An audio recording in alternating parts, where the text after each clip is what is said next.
नमस्कार, जय हिंद दोस्तों। आपका अपने YouTube चैनल मिशन बीपीएससी में बहुत बहुत स्वागत है।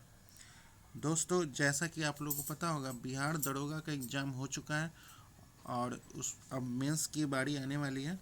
तो इसी के तहत ज्ञान बिंदु जीएस एकेडमी के द्वारा जो मेंस का टेस्ट सीरीज चल रहा है, उसी का आज के सेशन में टेस्ट नंबर 5 का डिस्कशन करने वाले हैं। अगर आपको इसका पीडीएफ चाहिए तो आप हमारे टेलीग्राम लिंक से जुड़ सकते हैं। टेलीग्राम का लिंक जो है वो इस वीडियो के डिस्क्रिप्शन में है, वहाँ से जाके आप टेलीग्राम ज्वाइन कर लें, आपको पीडीएफ प्रोवाइड करवा दिया जाएगा। ये जो टेस्ट है वो ज्ञान बिंदु जीएस एकेडमी के द्वारा जो टेस्ट नंबर 5 लिया गया है, जो 14 तारीख को हुआ था, उसी का आज के सेशन में डिस्कशन करवाने वाले हैं। तो चलिए आते हैं पहले नंबर क्वेश्चन पे। पूछ रहा है लोक उपक्रम समिति के संदर्भ में निम्नलिखित कथनों पर विचार करना है। पहला, इस समिति का गठन 1964 में कृष्ण मेनन समिति की सिफारिश पर किया गया था। दूसरा जो बोलना है वो, यह समिति सार्वजनिक उद्यमों पर सीएजी की रिपोर्ट की जांच करती है। तीसरा बोलना है, इसमें कुल 30 सदस्य होते हैं, 22 जो है वो लोकसभा से और 8 जो है वो राज्यसभा से शामिल होते हैं। पूछ रहा है उपरोक्त में से कौन सा कथन असत्य है, कौन सा असत्य है। तो इसमें से जो तीसरा कथन है वो जो है वो असत्य है, क्योंकि इसमें जो होता है, इसके सदस्यों की संख्या 22 होती है, न कि 30 होती है, जिसमें 15 जो है वो लोकसभा से होते हैं, 15 लोकसभा से होते हैं और 7 जो सदस्य होते हैं वो राज्यसभा से होते हैं। लोक उपक्रम समिति एक अस्थायी समिति है। लोक उपक्रम समिति का गठन पहली बार 1964 में कृष्ण मेनन समिति के सुझाव पर किया गया था। इसमें जो है वो 22 सदस्य होते हैं, जिसमें से 15 सदस्य लोकसभा से और 7 सदस्य जो है वो राज्यसभा से चुने जाते हैं। लोक उपक्रम समिति के अध्यक्ष का चयन जो है वो लोकसभा स्पीकर द्वारा किया जाता है। इसके अध्यक्ष एवं सदस्यों का कार्यकाल 1 वर्ष का होता है। वर्तमान में जो वैजंत पांडा जो है वो लोक उपक्रम समिति के अध्यक्ष हैं। अब चलते हैं क्वेश्चन नंबर 2 पे। वेग और त्वरण के बारे में निम्नलिखित कथनों पर विचार करना। पहला, एकांक समय में तय किए गए विस्थापन को त्वरण कहते हैं। दूसरा जो है वो, वेग में परिवर्तन की दर को विस्थापन कहते हैं। तीसरा पूछ रहा है, वेग सदिश राशि है जबकि त्वरण जो है वो एक अदिश राशि है। चौथा बोल रहा है, जब वस्तु का वेग एक समान रूप से बढ़ता है तो त्वरण का मान जो है वो समान रहता है। उपरोक्त में से कौन सा कथन सही नहीं है, कौन सा कथन जो है वो सही नहीं है। तो ऑप्शन नंबर सी जो है वो पहला, दूसरा और तीसरा कथन जो है वो सही नहीं है, क्योंकि वेग जो है वो एकांक समय में तय की गई विस्थापन को वेग कहते हैं, न कि त्वरण कहते हैं। और वेग बराबर होता है विस्थापन बटा समय। इसका SI मात्रक जो होता है वो मीटर पर सेकेंड होता है वेग का। यह एक सदिश राशि है। और त्वरण जो है वो वेग में परिवर्तन की दर को त्वरण कहते हैं, न कि विस्थापन कहते हैं। और त्वरण बराबर होता है वेग में परिवर्तन बटा समय। और त्वरण का SI मात्रक होता है मीटर सेकेंड। और त्वरण का बीमा होता है ml1t-2। त्वरण जो है वो सदिश राशि है। और वेग जो है वो एक समान होने से त्वरण का मान जो है वो 0 होता है। जब वस्तु का वेग एक समान रूप से बढ़ता है तो त्वरण का मान समान रहता है। अब चलते हैं क्वेश्चन नंबर 3 पे। निम्नलिखित कथनों पर विचार करें और बताएं कि कौन सा सही है। निम्नलिखित कथनों पर विचार करना, बताना है कौन सा सही है। पहला बोल रहा है, 24 सेवों को 2 भागों में इस प्रकार बांटा गया है कि पहले भाग का 7 गुना दूसरे भाग के 5 गुना का योग 146 है। तो पहला भाग 13 है। और दूसरा बोल रहा है, x इंटू वाई बराबर 3x प्लस 2y हो तो 2 इंटू 3 प्लस 3 इंटू 4 बराबर 29 होगा। अब तीसरा जो बोला 1/5 प्लस 999 का रेशियो 494/495 इंटू 99 बराबर। तो इसमें पूछ रहा है कौन सा सही है, तो ऑप्शन नंबर सी जो है वो सभी सही है। अब चलते हैं क्वेश्चन नंबर 4 पे। निम्नलिखित मध्य पाषाणिक स्थलों को भौगोलिक दृष्टि से पश्चिम से पूर्व के क्रम में व्यवस्थित करना है। पश्चिम से पूर्व के क्रम में, तो पश्चिम से पूर्व कौन कौन सा है, तो ऑप्शन नंबर बी जो है इसका राइट आंसर है। मध्य महदाह महदाह है, और उसके बाद लेख हिया और पैसरा और वीरानपुर, ऑप्शन नंबर बी जो इसका राइट आंसर है। अब चलते हैं क्वेश्चन नंबर 5 पे। सूची 1 का सूची 2 से मिलान कराना है।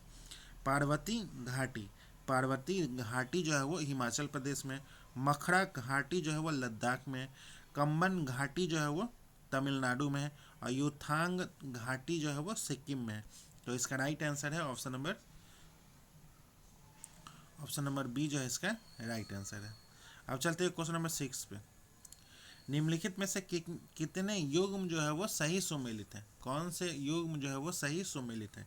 तलवे की हड्डी जो है वो मेटा कार्पल्स, और हथेली की हड्डी जो है वो, इसमें से कौन सा कितने युग्म जो है वो सही सुमेलित है, तो इसमें से कौन सा युग्म जो है वो सही सुमेलित है। तो तलवे की हड्डी जो होता है मेटा कार्पल्स होता है, हथेली की हड्डी जो है वो मेटा कार्पर्स, और घुटने की हड्डी जो है वो पटेला, और जांग की हड्डी जो है वो फीमर। तो इसमें से दो जो युग्म जो है वो सही सुमेलित है, तो ऑप्शन नंबर बी जो है इसका राइट आंसर है। अब चलते हैं क्वेश्चन नंबर 7 पे। निम्नलिखित में से कौन सा विकल्प सही नहीं है, कौन सा विकल्प जो है वो सही नहीं है, तो ऑप्शन नंबर डी जो है वो एक वर्ग के विकर्ण की लंबाई 10⁻²⁰ सेंटीमीटर हो तो वर्ग का क्षेत्रफल जो है वो 150 सेंटीमीटर स्क्वायर होगा। 10:2। अब चलते हैं क्वेश्चन नंबर 8 पे। मुंडा विद्रोह के संदर्भ में निम्नलिखित कथनों पर विचार करना। पहला, विरसा का जन्म जो है वो 1880 के दशक में हुआ था, और दूसरा जो है वो विरसा का आंदोलन उपनिवेशवाद को समाप्त करने का आंदोलन था। तीसरा जो है वो विरसा के अनुयायी दिकू और यूरोपीय सत्ता के प्रतीकों को निशाना बनाने लगे। तो इसमें से कौन सा सही है, तो ऑप्शन नंबर सी जो है वो केवल तीसरा जो है वो सही है, क्योंकि बिरसा मुंडा का जन्म जो है वो 1880 में नहीं 1870 के दशक के मध्य में हुआ था। और बिरसा मुंडा का आंदोलन आदिवासी समाज को सुधारने का आंदोलन था। बिरसा मुंडा विद्रोह को उलगुरान विद्रोह के रूप में जाना जाता है। जून 1990 में जेल में ही बिरसा की मृत्यु हो गई थी। बिरसा के अनुयायी जो है वो दिकू और यूरोपीय सत्ता के प्रतीकों को निशाना बनाने लगे। अब चलते हैं क्वेश्चन नंबर 9 पे। निम्नलिखित कथनों पर विचार करना। पहला, भारतीय सेना की पहली महिला सूबेदार गीता राणा बनी थी, और दूसरा जो है वो दीपिका मिश्रा वीरता पदक प्राप्त करने वाली पहली महिला वायुसेना अधिकारी बनी। उपरोक्त में से कौन सा सही है, तो ऑप्शन नंबर बी जो है वो केवल दूसरा सही है, क्योंकि दीपिका मिश्रा जो है वो केवल दूसरा जो है वो सही है। दीपिका मिश्रा जो है वो वीरता पदक प्राप्त करने वाली पहली वायुसेना अधिकारी बनी थी, ये सही है। अब भारतीय सेना की पहली महिला सूबेदार जो बनी थी वो प्रीति रजक बनी थी, प्रीति रजक। अब चलते हैं क्वेश्चन नंबर 10 पे।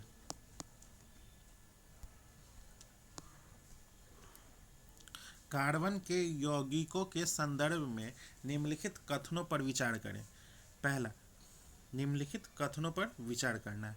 कार्बन परमाणुओं के बीच केवल एक आवंद से जुड़े कार्बन के यौगिक संतृप्त यौगिक कहलाते हैं। द्विबंध अथवा त्रिबंध वाले कार्बन के यौगिक असंतृप्त यौगिक कहलाते हैं। तीसरा जो बोल रहा है, कार्बन के संतृप्त यौगिक असंतृप्त यौगिकों की तुलना में अधिक अभिक्रियाशील होते हैं। नीचे दिए गए कूट का उपयोग करके सही उत्तर का चयन करना है। तो इसका राइट आंसर है ऑप्शन नंबर बी जो है वो सही है, पहला और दूसरा। अब चलते हैं क्वेश्चन नंबर 11। निम्नलिखित कथनों पर विचार करना। पहला, मुद्रास्फीति के दौरान वस्तुओं एवं सेवाओं की कीमतों में वृद्धि और मुद्रा का क्रय शक्ति क्षमता कम हो जाती है। दूसरा जो बोल रहा है वो अब स्फीति के दौरान वस्तुओं एवं सेवाओं की कीमतों में कमी और मुद्रा की क्रय शक्ति क्षमता में वृद्धि हो जाती है। उपरोक्त में से असत्य कथन का चयन करना। इसमें से कौन सा असत्य है? तो ऑप्शन नंबर डी जो है वो ना तो एक ही ना ही दो, दोनों कथन जो है वो सही है। अब चलते हैं क्वेश्चन नंबर 12 पे। निम्नलिखित युग्म को सम्मिलित करना है।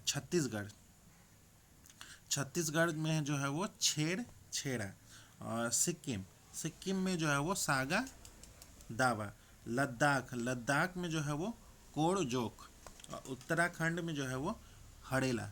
तो इसका राइट आंसर है ऑप्शन नंबर ए जो इसका राइट आंसर है। अब चलते हैं क्वेश्चन नंबर 13 पे। निम्नलिखित में से असत्य कथन का चयन करना है। इसमें से कौन सा असत्य है? इनमें से कौन सा असत्य है? तो रूस जो है वो ऑप्शन नंबर सी, रूस जो है वो प्रथम विश्व युद्ध में रूस जो वर्ष 1917 में प्रथम विश्व युद्ध से पूर्णतः अलग हो गया। ये जो कथन है वो असत्य है, क्योंकि रूस जो है वो 1918 में अलग हुआ था। अब चलते हैं क्वेश्चन नंबर 14 पे। एजेंडा 21 के संदर्भ में निम्नलिखित कथनों पर विचार करना है। पहला, यह धारणीय विकास के लिए एक वैश्विक कार्य योजना है। दूसरा जो है वो इसकी उत्पत्ति वर्ष 2000 में जोहान्सबर्ग में संपन्न धारणीय विकास पर विश्व शिखर सम्मेलन में हुआ। उपरोक्त कथनों में से कौन सा कथन जो है वो सही है? तो ऑप्शन नंबर ए, केवल पहला कथन जो है वो सही है। अब चलते हैं क्वेश्चन नंबर 15 पे। धड़ आयोग के संदर्भ में निम्नलिखित कथनों पर विचार करना है। पहला, इसने राज्य के पुनर्गठन पर का आधार प्रशासनिक सुविधा बताया। दूसरा जो है वो जून 1948 में भारत सरकार द्वारा भाषाई प्रांत आयोग के रूप में इसका गठन किया गया था। उपरोक्त कथनों में से सत्य कथन की पहचान करना है। तो ऑप्शन नंबर सी, पहला और दूसरा दोनों कथन जो है वो सही है। अब चलते हैं क्वेश्चन नंबर 16 का। अब चलते हैं क्वेश्चन नंबर 16 का। ऑप्शन नंबर ए जो है इसका राइट आंसर है। अब चलते हैं क्वेश्चन नंबर 17। क्वेश्चन नंबर 17 का ऑप्शन नंबर डी जो है इसका राइट आंसर है। कंप्यूटर के भाग के संदर्भ में निम्नलिखित कथनों पर विचार करें, कौन सा सही है? पहला, रैम को कंप्यूटर का मस्तिष्क कहा जाता है। सीपीयू को कंप्यूटर की याददाश्त मेमोरी कहा जाता है। तो इसमें से ऑप्शन नंबर डी जो है वो ना तो एक ही ना ही दोनों सही नहीं है। रैम को सामान्य भाषा में रैम को कंप्यूटर की याददाश्त कहा जाता है, मेमोरी कहा जाता है, और सीपीयू को मस्तिष्क कहा जाता है। इसमें उल्टा दिया हुआ है। अब चलते हैं क्वेश्चन नंबर 18 पे। निम्नलिखित कथनों पर विचार करना। पहला, लेंस की क्षमता का SI मात्रक जो है वो डायप्टर होता है। अवतल लेंस की क्षमता धनात्मक होती है। तीसरा जो है वो अगर दो लेंस जिनकी क्षमताएं P1 और P2 हो और एक दूसरे से d दूरी पर स्थित हो, तो इन दोनों लेंसों की समतुल्य क्षमता जो है होगी वो P बराबर P1 plus P2 minus D P1 P2 होता है। उपरोक्त में से कितने कथन जो है वो सही हैं? तो ऑप्शन नंबर ए, केवल एक कथन जो है वो सही है। अब चलते हैं क्वेश्चन नंबर 19 पे। यूरोपीय व्यापारियों के संदर्भ में निम्नलिखित युग्मों पर विचार करना है। यूरोपीय व्यापारियों के संदर्भ में गेरडार्ड ऑन्गियार्ड मुंबई का संस्थापक, जॉब चार्नोक कलकत्ता का संस्थापक, फ्रांसिस डे मद्रास का संस्थापक, फ्रैंको मार्टिन पौंडीचेरी का प्रथम फ्रांसीसी गवर्नर। इसमें से कौन सा युग्म जो है वो सही सुमेलित है? तो ऑप्शन नंबर डी, उपरोक्त में से सभी युग्म जो है वो सही सुमेलित है। अब चलते हैं क्वेश्चन नंबर 20 पे। किस प्रमुख विचारक ने तर्क दिया था कि वास्तविक समाज ना तो पूरी तरह से खुला हो सकता है ना ही पूरी तरह से बंद, बल्कि दोनों का मिश्रण होता है। किसने कहा था? तो ऑप्शन नंबर सी जो है वो कार्ल पॉपर ने कहा था। अब चलते हैं क्वेश्चन नंबर 21। साइन थीटा बराबर √3/2 है, तो cosec theta plus cot theta बराबर क्या होगा? तो ऑप्शन नंबर डी जो है वो √3। अब चलते हैं क्वेश्चन नंबर 22। भारत में नागरिकता अधिनियम 1955 के तहत नागरिकता अर्जन की 5 विधियों का वर्णन है। निम्नलिखित में से कौन सा विधि उसमें शामिल नहीं है? कौन सा विधि जो है उसमें शामिल नहीं है?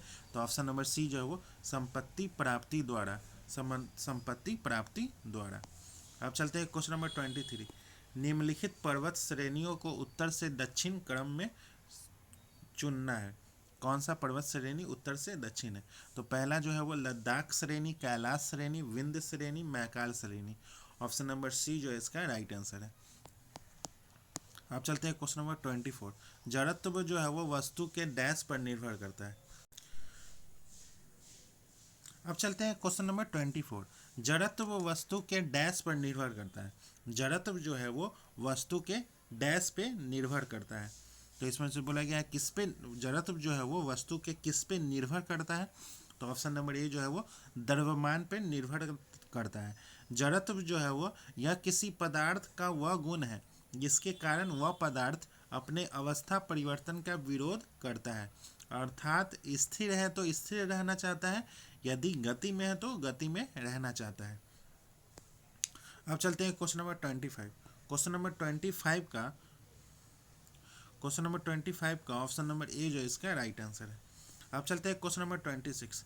निम्नलिखित कथनों पर विचार करना। पहला, ओलंपिक पदक जीतने वाली पहली भारतीय महिला जो थी कर्नल मल्लेश्वरी थी, और दूसरा जो है वो कर्णम मल्लेश्वरी वर्ष 2008 में सिडनी में ओलंपिक खेल में पदक जीता था। तीसरा जो है वो कर्णम मल्लेश्वरी ने भारोत्तोलन में खेल में ओलंपिक पदक जो है वो जीते था। तो इसमें से कौन सा कथन जो है वो सही है? तो ऑप्शन नंबर सी, केवल पहला और तीसरा जो है वो सही है, क्योंकि दूसरा जो है वो वर्ष 2000 में सिडनी में ओलंपिक पदक में जीता था, न कि 2008 में। अब चलते हैं क्वेश्चन नंबर 27। परिसीमन आयोग के संदर्भ में निम्नलिखित कथनों पर विचार, कौन सा कथन असत्य है? परिसीमन आयोग, कौन सा कथन जो है वो असत्य है? तो इसमें से कौन सा कथन असत्य है? तो ऑप्शन नंबर बी जो है वो इस आयोग के सिफारिश को न्यायालय में चुनौती दी जा सकती है। ऑप्शन नंबर बी जो है वो गलत है। अब चलते हैं क्वेश्चन नंबर 28। जो व्यक्ति दुविधा की स्थिति में स्वयं के बारे में निर्णय लेने में असमर्थ रहता है उसे सीमांत व्यक्ति कहते हैं। यह परिभाषा जो है वो किसने दिया था? यह परिभाषा किसने दिया था? तो ऑप्शन नंबर सी जो है वो रॉबर्ट ई पार्क ने दिया था। अब चलते हैं क्वेश्चन नंबर 29। यदि विदेशी निवेशक को अपने निवेश से कंपनी के 10% या अधिक शेयर प्राप्त हो जाए तो वह निदेशक मंडल में प्रत्यक्ष भागीदारी हेतु अधिकृत हो जाए तो उसे क्या कहा जाता है? तो ऑप्शन नंबर ए जो है वो प्रत्यक्ष विदेशी निवेश कहा जाता है। अब चलते हैं क्वेश्चन नंबर 30। निम्नलिखित में से कौन सा सुमेलित नहीं है? PIV Dhirendra Ojha, Prasar Bharati Navneet Sehgal, National School of Drama के अध्यक्ष जो है वो परेश रावल है, न कि आर माधवन, और प्रेस ट्रस्ट ऑफ इंडिया के अध्यक्ष प्रमुख जो है वो KN शांता कुमार है। तो ऑप्शन नंबर सी जो है इसका राइट आंसर है। अब चलते हैं क्वेश्चन नंबर 31। सूची 1 का सूची 2 से मिलान कराना है। दीवान ए अर्ज को सैन्य विभाग कहते हैं। दीवान ए कोही को कृषि विभाग कहते हैं। दीवान ए रिसालत को धार्मिक विभाग कहते हैं, और दीवान ए मुस्त खराज को राजस्व विभाग कहते हैं। तो ऑप्शन नंबर बी जो इसका राइट आंसर है। अब चलते हैं ऑप्शन नंबर बी जो इसका राइट आंसर है। अब चलते हैं क्वेश्चन नंबर 32।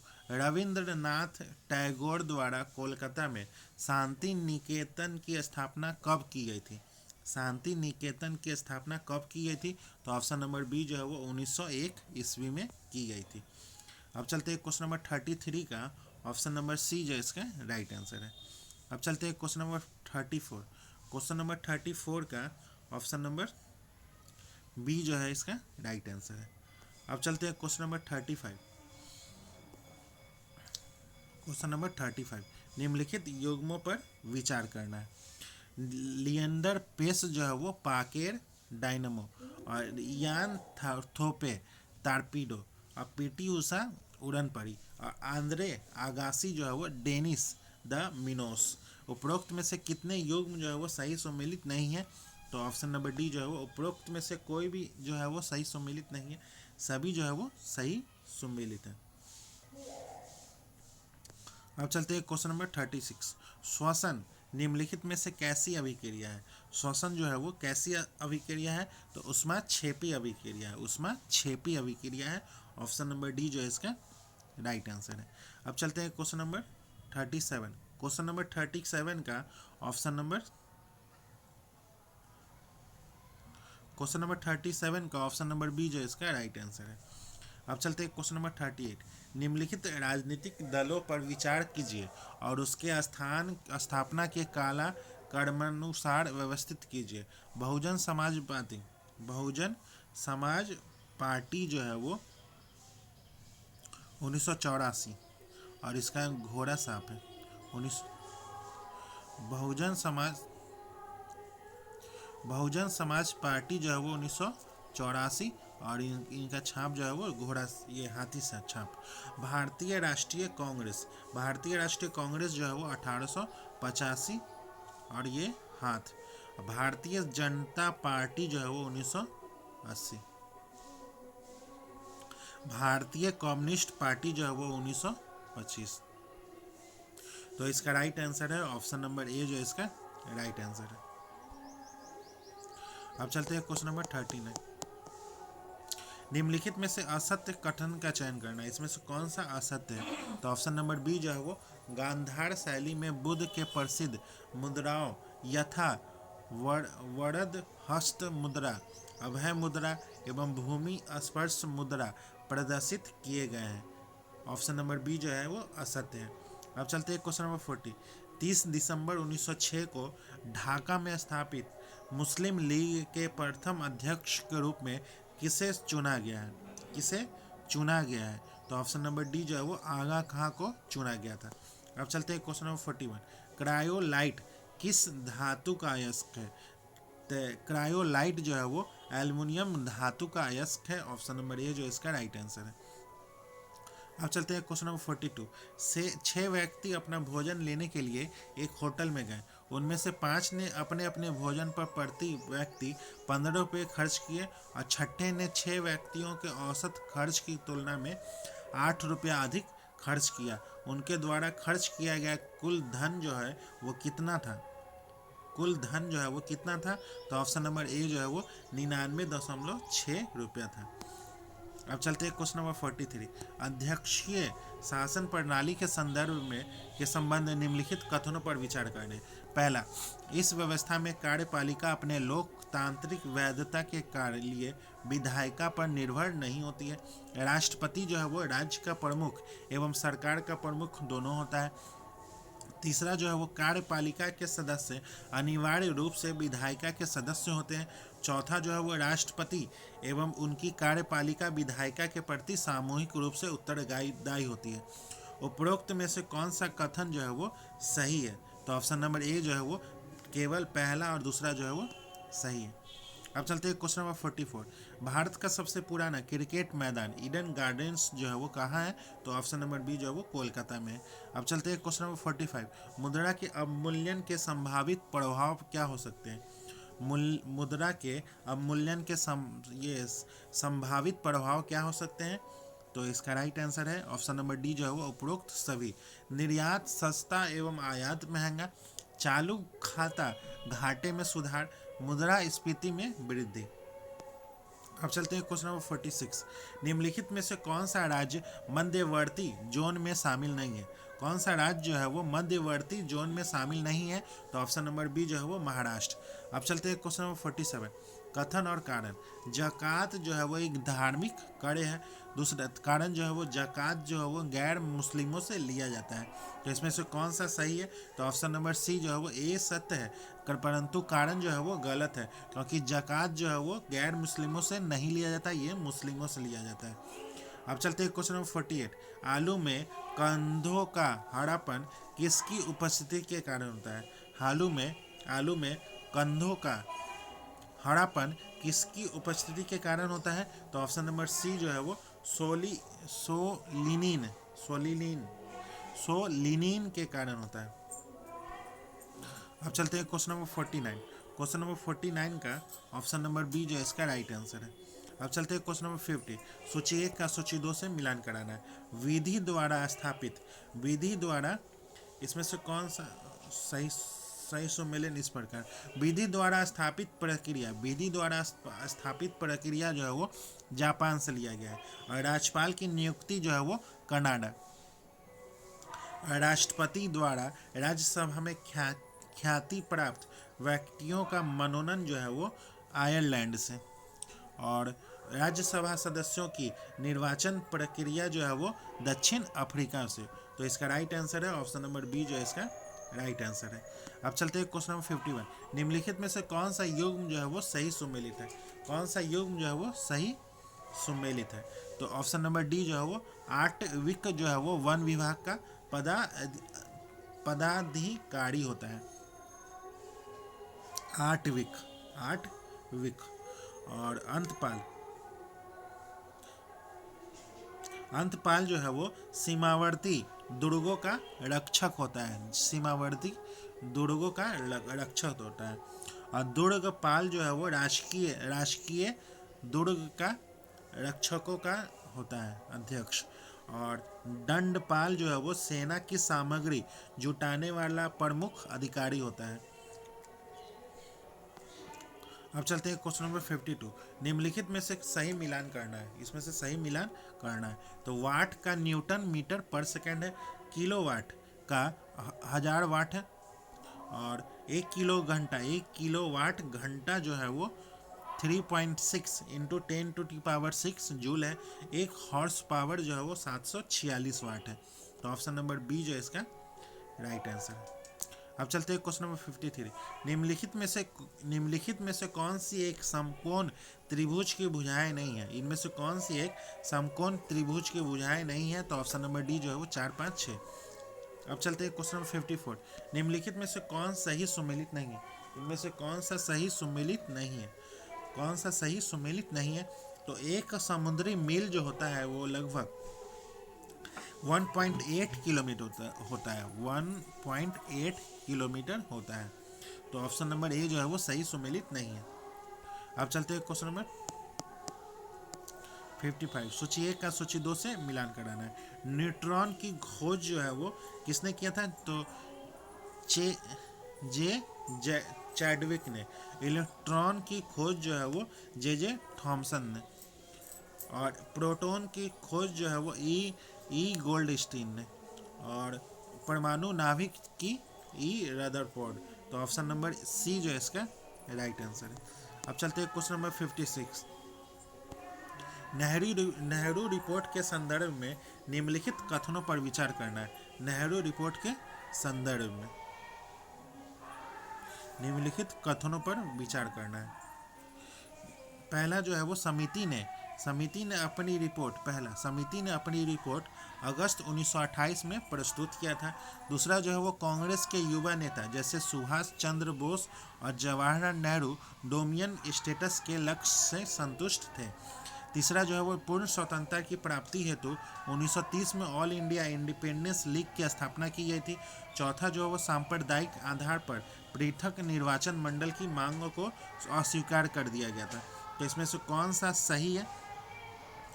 तो इसका राइट आंसर है ऑप्शन नंबर बी जो है वो केवल दूसरा और तीसरा जो है वो सही नहीं है। दूसरा और तीसरा।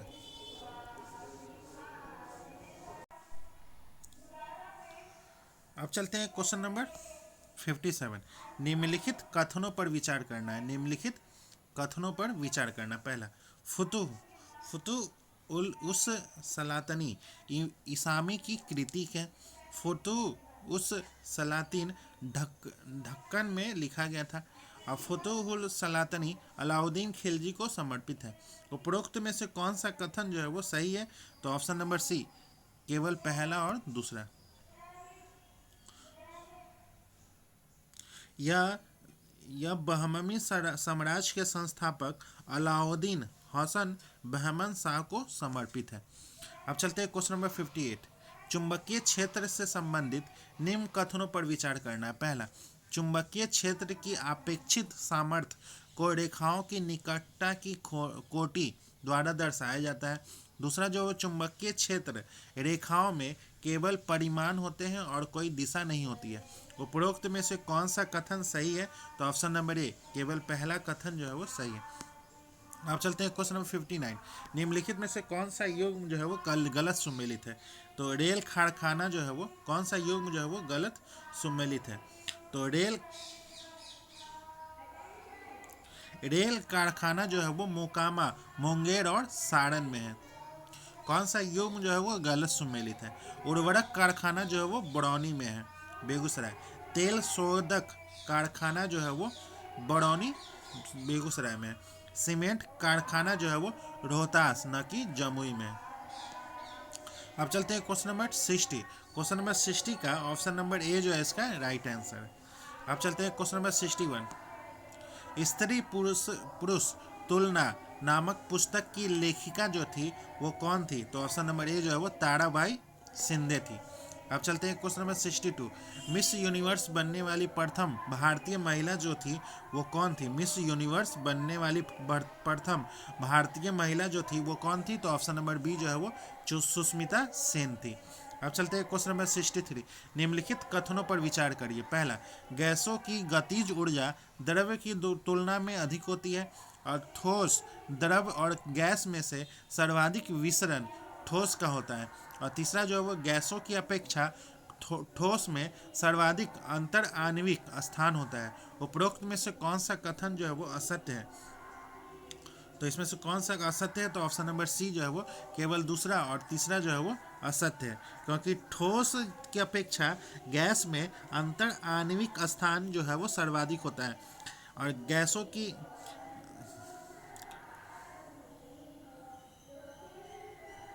अब चलते हैं क्वेश्चन नंबर 64। निम्नलिखित कथनों पर विचार करना है। तो उपरोक्त में से कौन सा कथन सही है? तो ऑप्शन नंबर डी, पहला और दूसरा दोनों कथन सही है।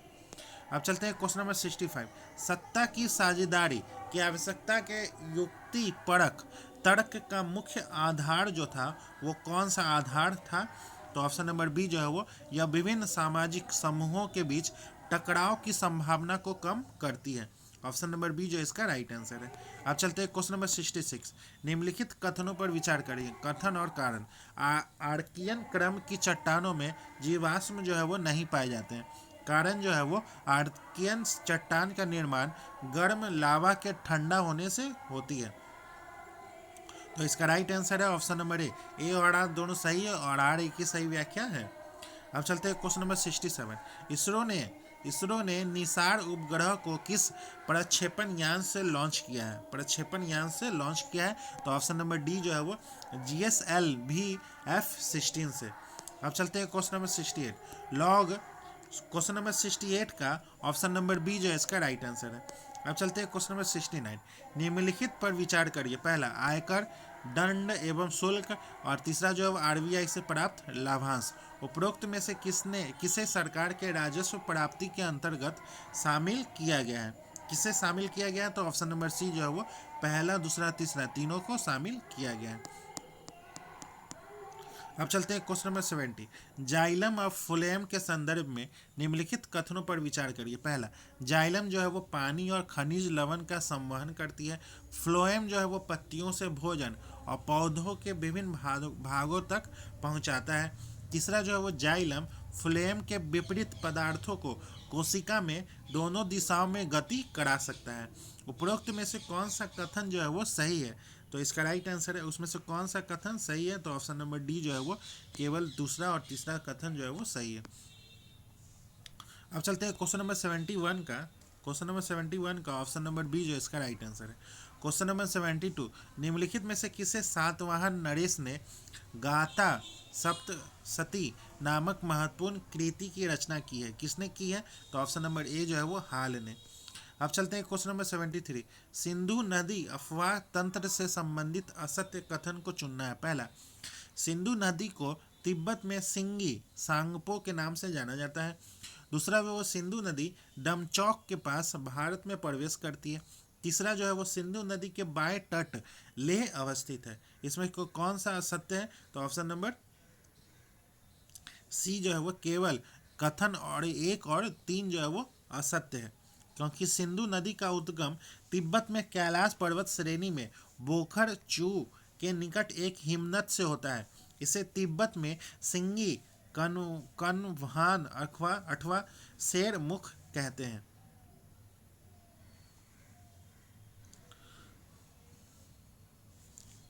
अब चलते हैं क्वेश्चन नंबर 74। क्वेश्चन नंबर 74 का ऑप्शन नंबर सी जो है इसका राइट आंसर है। अब चलते हैं क्वेश्चन नंबर 75, निम्नलिखित प्रक्रियाओं में से कौन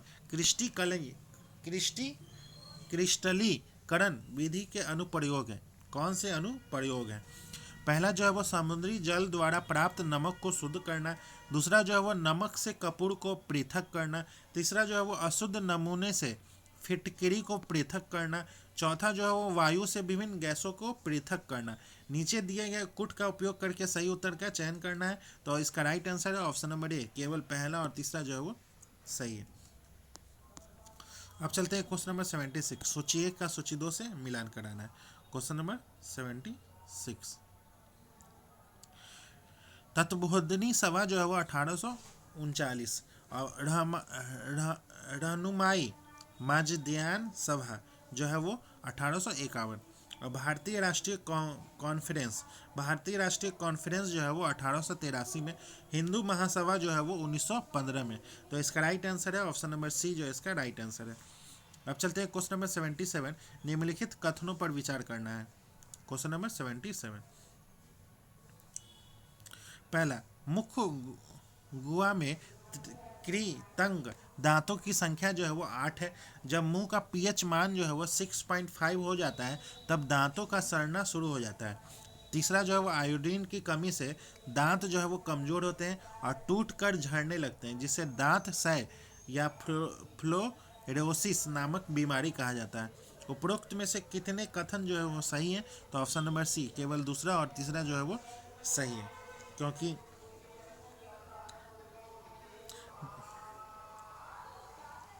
मुख्य गुहा में कृतंक दांतों की कुल संख्या जो है वो 8 होती है। ये जो है वो सही है।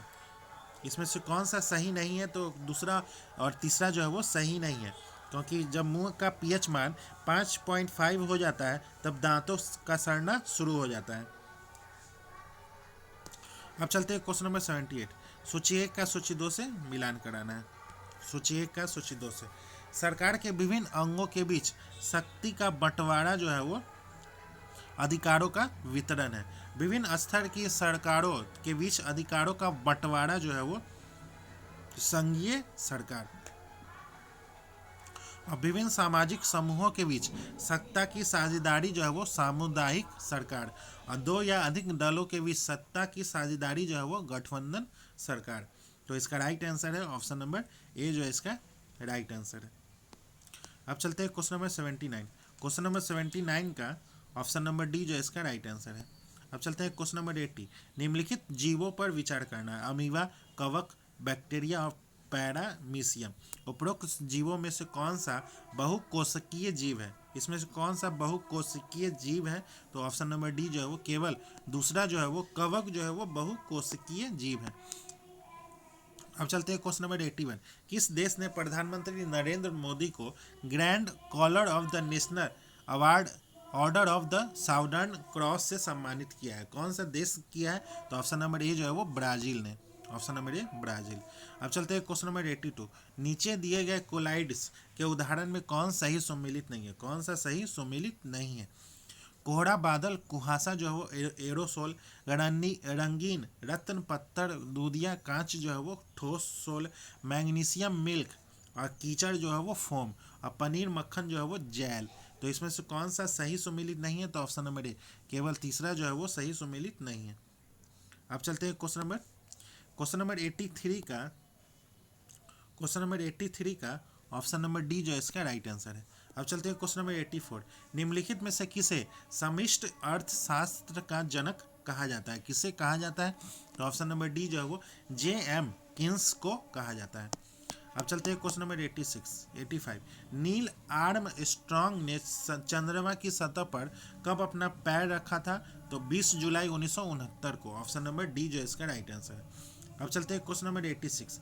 प्रमुख कार्बनिक यौगिक और उनके उनके अभिक्रियाशील समूह पर विचार करना है। एस्टर, एस्टर जो है वो COOR। उपरोक्त में से कितने युग्म जो है वो गलत सुमेलित है?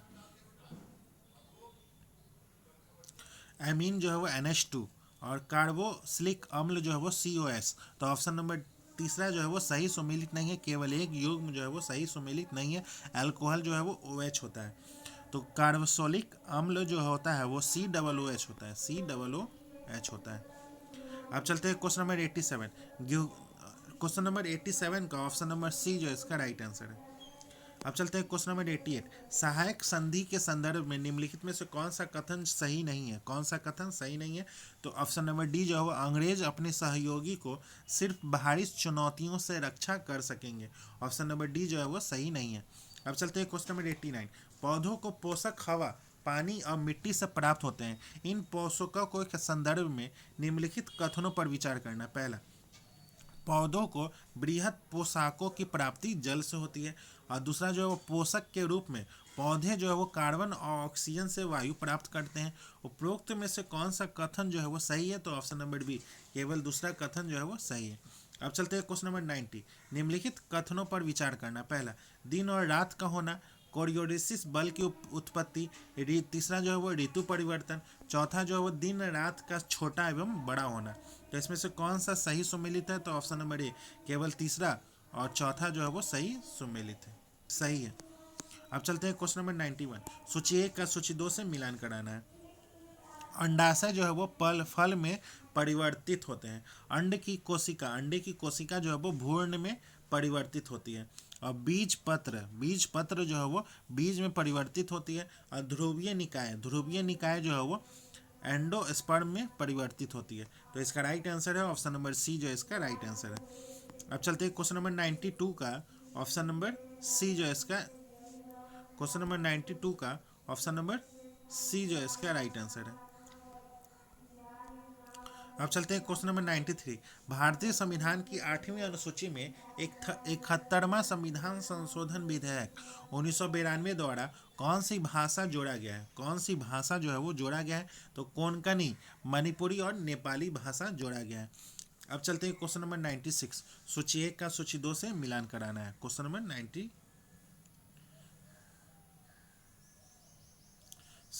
माउंट पुआ। अब चलते हैं क्वेश्चन नंबर 94। माउंट पुआ जो है वो म्यांमार में है। और पोपा और माउंट हुड जो है वो संयुक्त राज्य अमेरिका में है। और लाकी जो है वो आइसलैंड में है। और माउंट लेमिंगटन जो है वो पापुआ न्यू गिनी में है। तो ऑप्शन नंबर डी जो है इसका राइट आंसर है। अब चलते हैं क्वेश्चन नंबर 95। निम्नलिखित में से कौन सी संरचना भोजन को श्वास नली के द्वार में प्रवेश करने से रोकती है? कौन सी? तो ऑप्शन नंबर डी जो है वो एपिलॉक्टिस। अब चलते हैं क्वेश्चन नंबर 96। निम्नलिखित में से किन्हें भारत के राष्ट्रपति द्वारा नियुक्त किया जाता है? किन्हें जो है वो भारत के राष्ट्रपति के द्वारा नियुक्त किया जाता है? तो ऑप्शन नंबर ए, केवल पहला और दूसरा को वित्त विभाग आयोग के सदस्य को, और संघ राज्य क्षेत्रों के मुख्यमंत्री को। अब चलते हैं क्वेश्चन नंबर 97 का ऑप्शन नंबर बी जो इसका राइट आंसर है। अब चलते हैं क्वेश्चन नंबर 98। चंद्रगुप्त द्वितीय के संदर्भ में निम्नलिखित में से कौन सा कथन सही नहीं है? कौन सा कथन जो है वो सही नहीं है? तो ऑप्शन नंबर बी, पहला, शक विजय के संदर्भ में इन्होंने व्याघ्र शैली के रजत मुद्राएं जो है वो जारी किए थे। ये जो है वो सही नहीं है। अब चलते हैं क्वेश्चन नंबर 99। निम्न में से कौन सा विकेंद्रीयकरण का वैशिष्ट नहीं है? कौन सा नहीं है? वैशिष्ट नहीं है। तो इसमें से कौन सा नहीं है, तो इसका राइट आंसर है ऑप्शन नंबर सी जो है वो स्थानीय समुदायों की सीमित भागीदारी। अब चलते हैं क्वेश्चन नंबर 100। निम्नलिखित युग्मों पर विचार करें और कौन सा युग्म सही सुमेलित है, कौन सा युग्म सही सुमेलित है। तो रोका, रोका जो है वो वियतनाम, मुसले जो है वो मध्य अफ्रीका, और बड़ीगा जो है वो ओडिशा। केवल ऑप्शन नंबर बी जो है वो केवल दूसरा और चौथा जो है वो सही सुमेलित है, क्योंकि रोका जो है वो ब्राज़ील में है, न कि वियतनाम में। और लदांग, लदांग जो है वो इंडोनेशिया में है, न कि बेलुजिला में। तो दोस्तों आज का सेशन यह समाप्त होता है, जिसमें हम लोगों ने ज्ञान बिंदु जीएस एकेडमी के द्वारा जो दरोगा मेंस का टेस्ट लिया जा रहा है, उसी का आज के सेशन में टेस्ट नंबर 5 का डिस्कशन किया है। अगर आपको इसका पीडीएफ चाहिए तो आप हमारे टेलीग्राम लिंक से जुड़ सकते हैं। टेलीग्राम का लिंक जो है वो इस वीडियो के डिस्क्रिप्शन में है, वहाँ से जाके आप टेलीग्राम ज्वाइन कर ले, आपको पीडीएफ प्रोवाइड करवा दिया जाएगा। तो मिलते हैं किसी और नेक्स्ट टेस्ट सीरीज के साथ, तब तक के लिए धन्यवाद।